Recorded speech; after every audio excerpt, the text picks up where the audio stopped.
चार बेटियां थी, याद रखना।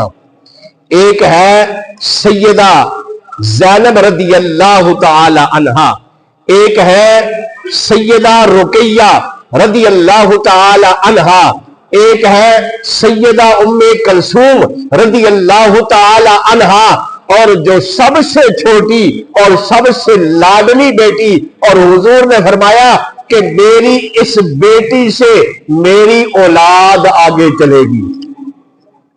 क्योंकि हदीस मुबारका में आता है ना कि हुजूर के 3 बेटे भी थे जो बचपन में ही फौत हो गए।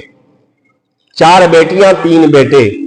बेटियां दूसरी बड़ी थी, सबसे छोटी बेटी सैयदा कायनात मखदूमा कायनात सैयदा फातिमा तो ज़हरा सलामुल्लाह अलैहा, आप थी सबसे छोटी, और हुजूर का इनसे प्यार भी बड़ा था, और हुजूर ने फरमाया कि मेरी औलाद इनसे चलेगी। सामाईन जी वकार, हुजूर की ये लाडली बेटी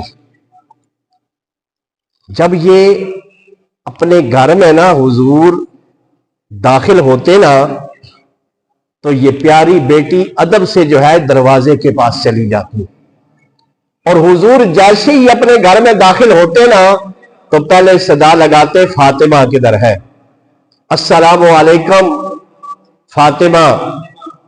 तो आपकी प्यारी बेटी भाग के हुजूर के मुबारक हाथों को चूम के वालेकुम अस्सलाम कहा करते थे।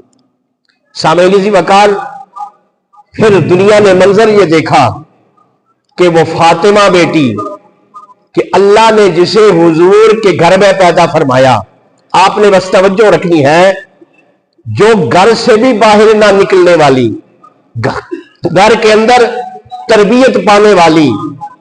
लेकिन मेरे बुजुर्गों और दोस्तों, एक मौका ऐसा आया, बस आपने तवज्जो रखनी है, बेटियों वाले हैं, आप साहिब औलाद हैं।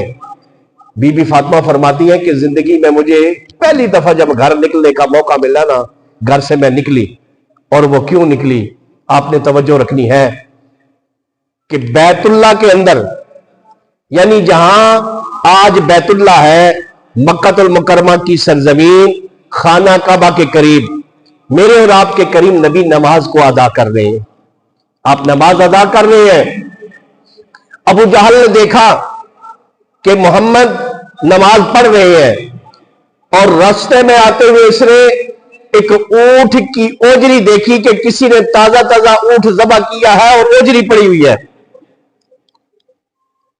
और उसके ज़हन में शरारत आ गई ना, काफिर जो था ज़हन में शरारत आई, अपने चेलों को कहने लगा इस तरह करो कि वो ओजरी उठा के ले आओ, ये जब सजदे में हो ना तो इसके ऊपर ओजरी रख देना, और जब अल्लाह के प्यारे महबूब सजदे के अंदर है, रब से नाराजो नियाज की बातें हो रही हैं, सुभान रब्बियल आला पढ़ रहे हैं, वो जालिम क्या करते हैं, ओजरी हुजूर अलैहिस्सलातो वस्सलाम की गर्दन मुबारक पे रख देते हैं, कंधे मुबारक पे, पीठ मुबारक पे रख देते हैं।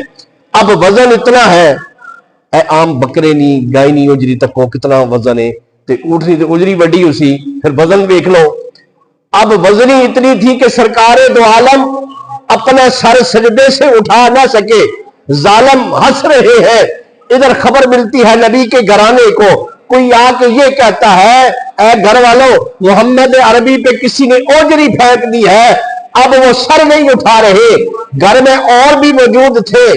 बड़ी काबिल तवज्जो बात, आपकी ज़ौजा हज़रत खतीजतुल कुबरा रज़ी अल्लाह तआला अन्हा भी थी। लेकिन क्या हुआ, जैसे ही बीबी फातिमा सुनती है ना, फौरन घर से बाहर निकल आती है, और आके आका करीम अलैहिस्सलातो वस्सलाम के जिस्म अतहर से, गर्दन मुबारक से, सर मुबारक से, कंधे मुबारक से वो ओजरी अपने नन्हे नन्हे हाथों से उठा रही है। और जब उठाई ना, रब की बारगाह में हाथ उठा दिया, रब की बारगाह में हाथ उठा दिया। इसलिए उलमा कहते हैं ना, उलमा ये बात लिखते हैं कि चाहे कोई पैदा हो, जवान हो, नमाज उस पे फर्ज हो, उसने सारी जिंदगी नमाज फर्ज ना छोड़ी हो, हज जब आए हज करे, ज़कात का टाइम आए ज़कात भी दे, नमाज भी पढ़े, ज़कात भी दे, हज भी करे, लेकिन बुग़्ज़ अहले बैत अगर उसके दिल के अंदर है ना, तो ना उसकी नमाज कबूल है, ना उसका रोजा कबूल है, ना उसका हज कबूल है, जब तक बुग़्ज़ अहले बैत उसके दिल में होगा। और जो मोहब्बत और इश्क लेके आले बैत का रखते हैं, उनका तो फिर मंजर ही कुछ और होता है। बस आपने तवज्जो रखनी है। सामाईन जी वकार हाथ उठा दिए, दुआ किए, मौला जो इन जालिमों ने जुल्म किया है, मौला तो इन्हें सजा जरूर अता फरमाना। फिर बदर के अंदर, और कभी भी हुजूर ने अपनी उम्मत के लिए अतकोन तैब शहर गए लो, जिब्राइल अलैहिस्सलाम अर्ज कर रहे हैं ना, या रसूलल्लाह इन्ना से बदुआ करो, आपने नहीं की। लेकिन जब सैयदा कायनात ने हाथ उठा दिए ना, तो अर्ज की ना, अल्लाह इन्हें तबाह कर दे, बर्बाद कर दे, तो साथ आमीन कहा। फिर बदर के अंदर उन जालिमों के सर कलम हुए। वो जो जालिम उस वक्त थे ना, उनके सर कलम बदर के मैदान के अंदर, बदर की जंग में सर कलम हुए, तो देखा गया कि बीबी फातिमा की दुआ कबूल हो गई है। सामईन जी वकार